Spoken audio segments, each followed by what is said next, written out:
Assalamualaikum warahmatullahi wabarakatuh.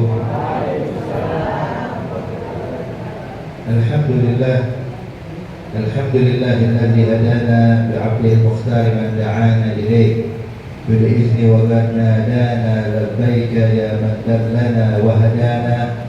Allahumma salli wa sallim wa barik wa karim ala sayyidina Muhammad al-Fatih lima ughliq wal khatim lima sabaq nasirul haqq bil haqq wal hadi ila siratikal mustaqim wa ala alihi wa sahbihi haba qadrihi wa miqdarihil azim. Amma ba'd. Alhamdulillah, hadirin hadirat yang dimuliakan Allah Subhanahu wa taala, merupakan nikmat besar dari Allah yang Allah karuniakan kepada kita. Saat ini kita dikumpulkan pada saat yang mulia, saat yang mana Allah Subhanahu wa taala membagikan rezeki ma'nawiyah, yang mana disebutkan oleh Al-Ahbab, jikalau pada salatul fajar sampai terbit matahari itu Allah bagikan rezeki hissiyah, maka selepas asar hingga maghrib Allah bagikan rezeki ma'nawiyah. Kita tahu pengertian rezeki itu kullu ma nafa', segala hal yang bermanfaat itu adalah rezeki.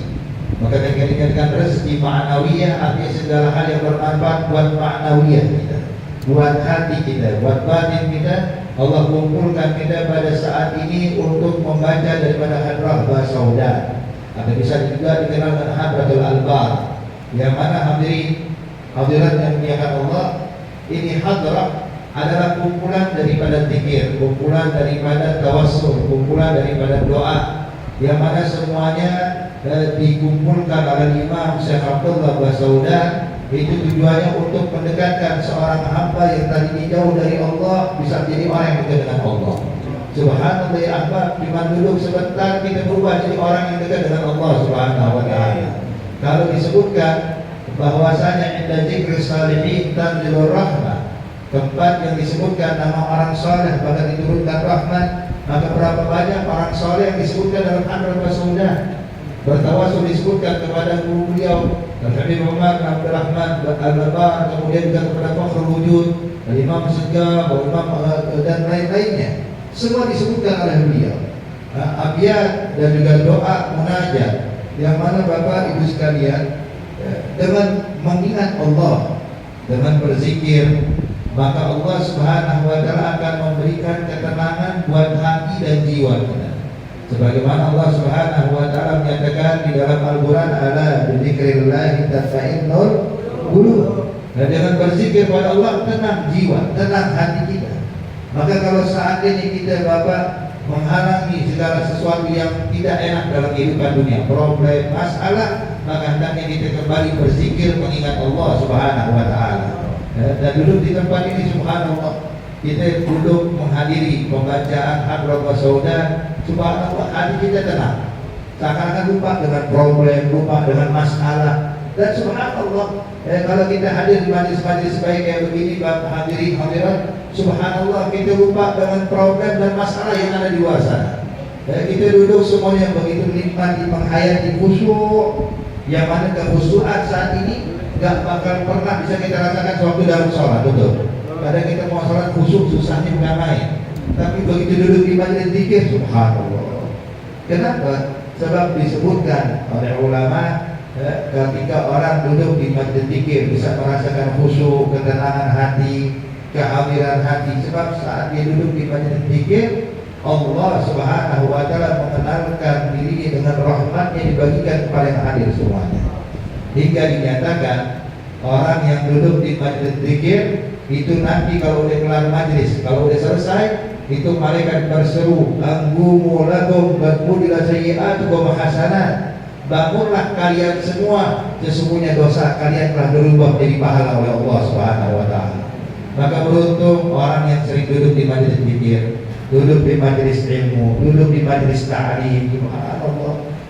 Apalagi kalau kita duduk di sini untuk zikir pada Allah Subhanahu wa taala, sebagaimana disebutkan di dalam hadis qudsi, Allah Subhanahu wa taala berfirman, man asgharathu tilawatu kitabi au dzikri, wa kata Allah ataituhu afdal ma'atul lisai.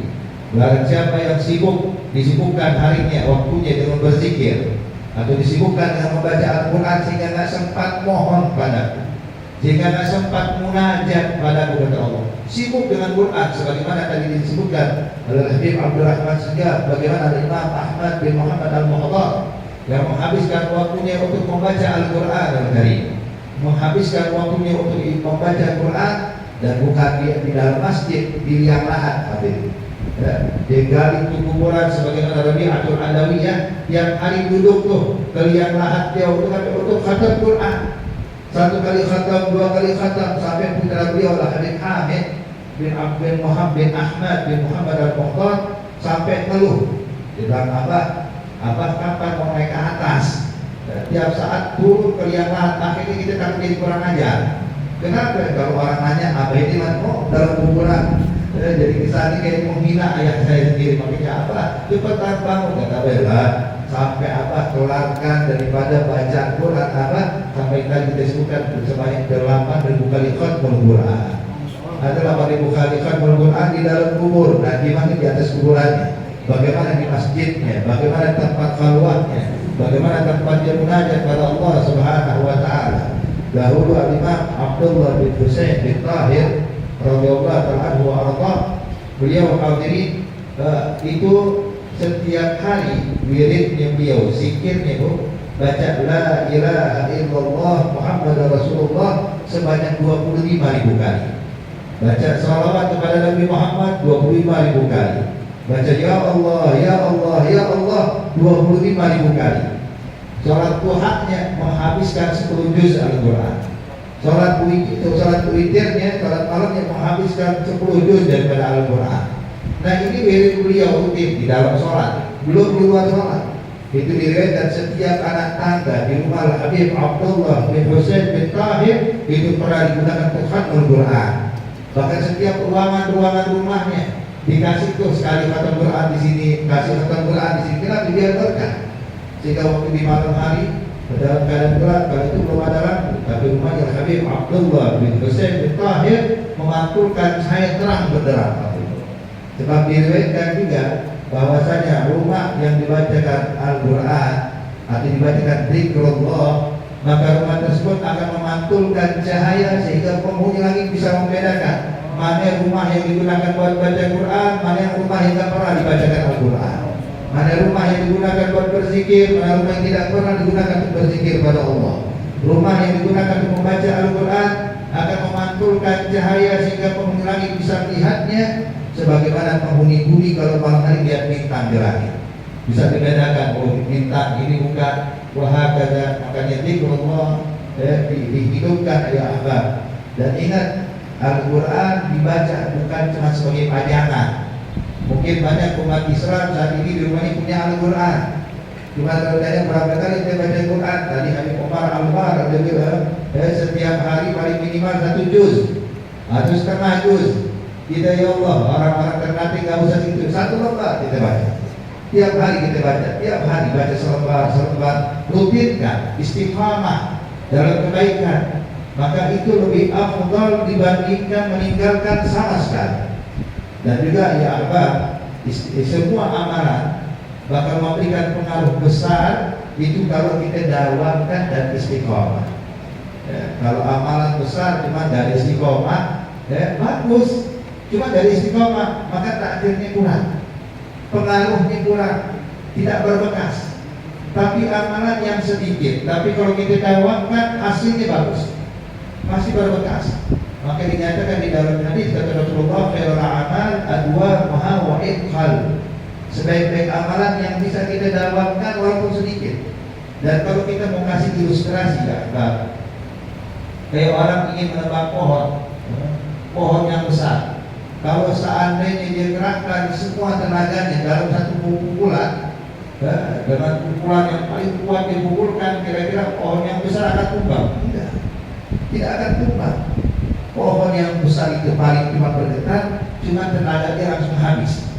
1, 2 kali 3 bulan, ditinggalkan, pohon tetap berdiri, tidak tumbang sedikit pun. Tapi coba, kalau dia tidak mengerahkan semua tenaga, tapi dia istiqomah, pukul sebelah kanan, pindah ke sebelah kiri, terus perlahan maka lama-kelamaan sebesar apapun pohon bakal tumbang ya. Masih ada hasil, ada bekasnya. Maka Imam Al-Haddad menyatakan bahwasanya amalan yang paling afdal itu kalau kita bisa istiqomahkan. Nah ini hadroh saudan yang dibaca di tempat ini. Begitu juga zikir-zikir yang lain, majlis-majlis lain, ada istiqomah ya abang. Sebab terus terang istiqomah kita dalam kebaikan, insya Allah itu yang bakal mendatangkan kebaikan buat kita di dunia serta akhirat.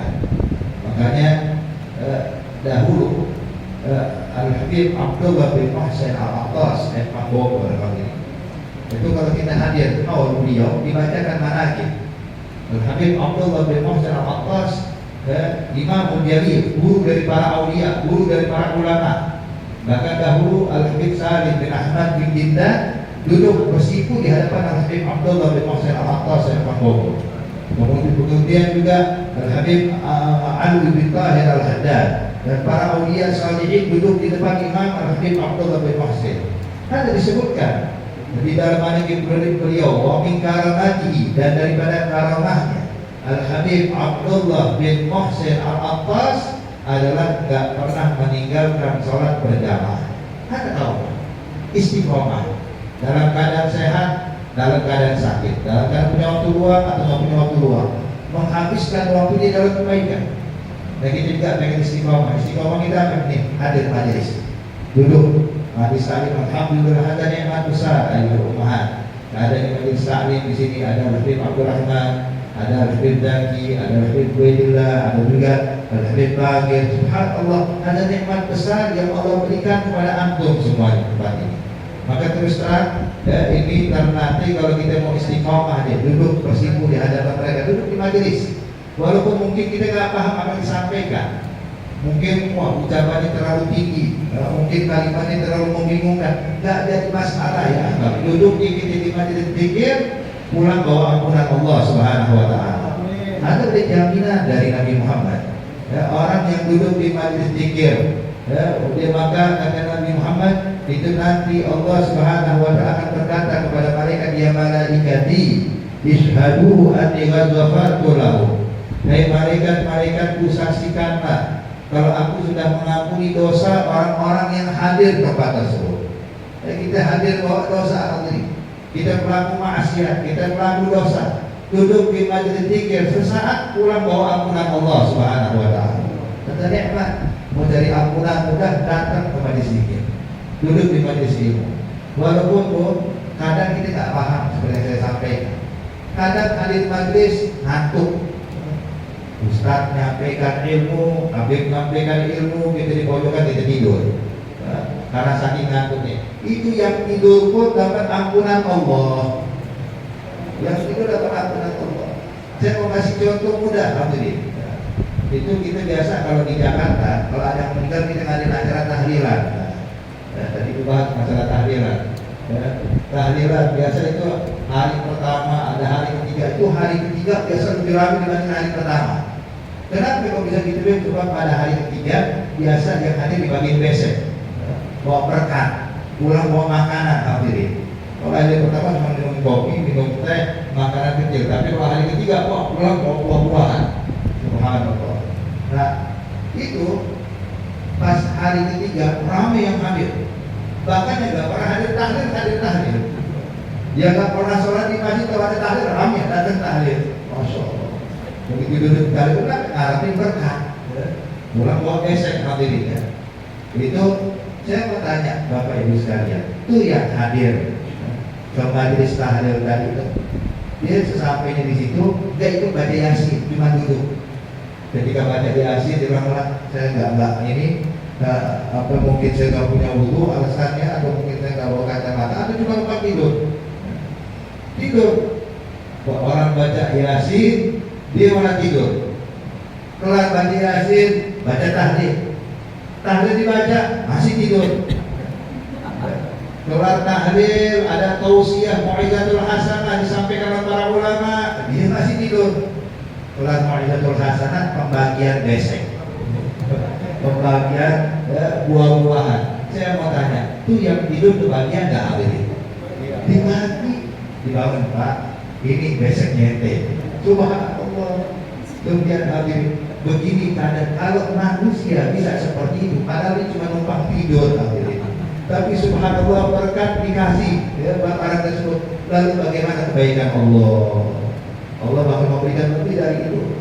Makanya satu malaikat ketika menyatakan mendapat kabar dari Allah, isyhadu anni qad ghafartu lahum, saksikan aku ampuni dosa mereka. Satu malaikat berkata, ya Rabb, lakin fihim 'abdun khata'.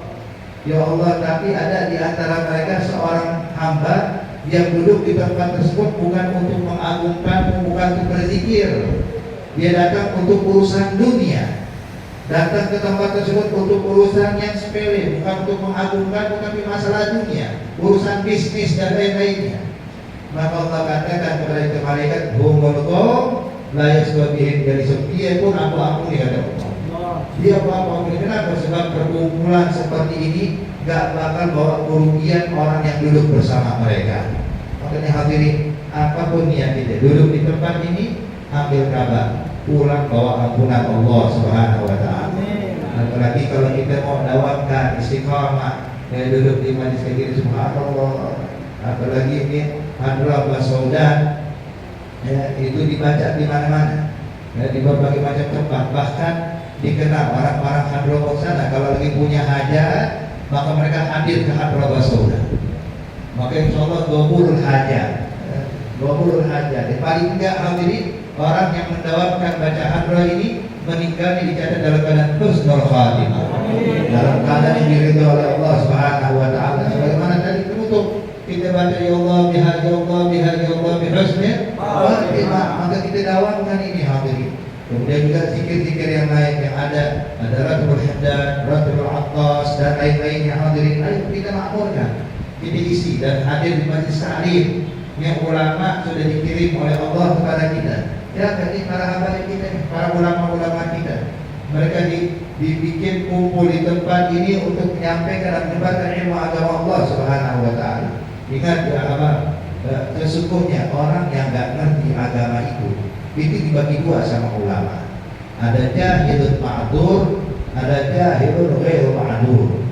Jahil ma'dzur adalah orang yang tidak mengerti ilmu agama tapi dimaafkan, dimaklumi, dikasih uzur. Siapa? Orang yang tinggal di pedalaman, yang dakwah tidak sampai kepada mereka. Nah, mungkin kalau di sini dikenal seperti orang hutan ya, orang suku pedalaman,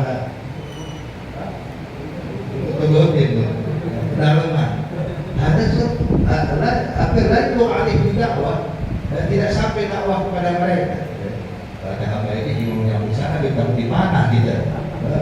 Artinya hadirin hadirat yang dimuliakan Allah. Nah, orang dalam ini tidak mengerti agama ada ma'dzur. Sebagaimana layaknya ahlul fatrah. Tapi orang yang tinggal di lingkungan ulama, tinggal di lingkungan majelis ta'lim, yang mana subhanallah dikasih kemudahan oleh Allah Subhanahu wa Ta'ala sehingga tidak ada lagi alasan nanti di hadapan Allah. Ya. Dia kalau kita duduk di majelis ta'lim dari pungut biaya hadirin. Ya. Dari pungut biaya. Beda kalau kami kita mau hadir seminar di mana gitu. Ya, ada biaya tapi di sini subhanallah gratis. Dapat minuman, dapat kopi lagi subhanallah. Ada nikmat. Dan kemudian juga ulama didatangkan oleh Allah. Majlis ta'lim dibuka dalam keadaan waktu luang lapang, kita duduk di tempat ini. Maka apa alasan kita meninggalkan majlis ilmu? Nah, nanti gimana kalau saat berdiri di hadapan Allah? Ketika Allah tadi ya abdi lima fa'alta hadza wa lima tarakta hadza, hambaku kenapa kau lakukan ini, kenapa kau tinggalkan itu? Apa yang mau kita jawab? Apa hujah kita? Apakah kita bilang ya Allah saya nggak tahu itu wajib, ya Allah saya nggak tahu kalau itu salah? Ya, maka Allah katakan, bukankah aku telah kirimkan kepada kalian pewaris-pewaris Nabi kirim para ulama? Bukankah ada di lingkungan majelis ta'lim? Bukankah di lingkungan ada majelis zikir? Bukankah aku telah perintahkan kalian bertanya kepada para ulama suatu hal yang kalian tidak ketahui? Fas'alu ahla dzikri in kuntum la ta'lamun. Maka tidak ada hujjah bagi orang yang tinggal di lingkungan ulama kalau dia tidak mengerti ilmu agama Allah. Maka ayo ramaikan majelis ta'lim di mana pun. Ada nikmat besar yang mana kalau dicabut oleh Allah kita bakal sedih hati. Ya, teringat ucapan Syahid Syekh Muhammad Ramdan Al-Buti di dalam ceramah khutbah beliau. Itu sebelum dia wafat dia berkhutbah pada saat perang di Syam. Dia menangis dalam khutbah. Dia katakan, dulu katanya sebelum terjadi perang itu majelis taklim dimanapun banyak, orang-orang datang menimba ilmu agama Allah. Dulu sebelum terjadi perang, kaum wanita berjalan dari satu tempat ke tempat lain menghadiri majelis zikir. Tapi sekarang kemana itu semuanya? Ketika terjadi dicabut itu nikmat oleh Allah Subhanahu wa taala, baru mereka menyesal. Maka oleh karena itu hadirin, ada nikmat jangan sampai kita sia-siakan. Nikmat Allah kirimkan ulama, Allah adakan majelis taklim di daerah kita. Kunta bin ni'matin far'aha fa innal ma'asi tuzilu ni'am fahfadha bi syukri ilah fa innal ilaha sari'un niqam. Dan kalau pada nikmat, jaga nikmat. Ada nikmat, adanya majelis taklim, nikmat. Adanya ulama yang siap mengajar kita, nikmat. Adanya majelis seperti ini hadrah, nikmat. Maka jaga ini nikmat. Ya, insyaallah Allah langgengkan dan Allah jadikan ini majlis bawa keberkahan buat kita, buat diri kita yang hadir dan juga buat keluarga kita di rumah. Semua dapat keberkahan dari Allah Subhanahu wa taala, sehingga kebaikan yang Allah kirimkan buat kita di tempat ini Allah salurkan juga buat keluarga kita di rumah. Dan insyaallah kita semua yang hadir saat ini, begitu juga keluarga kita, dicatat orang-orang yang bisa meninggal dalam keadaan husnul khatimah, dalam keadaan yang diridhai oleh Allah Subhanahu wa taala. Allahumma ij'al jam'ana hadza jam'an marhuma wa tafarraqna min ba'dihi tafarruqan ma'tuma wa la taj'al fina wa la ma'ana shaqiyyan wa la mahruma.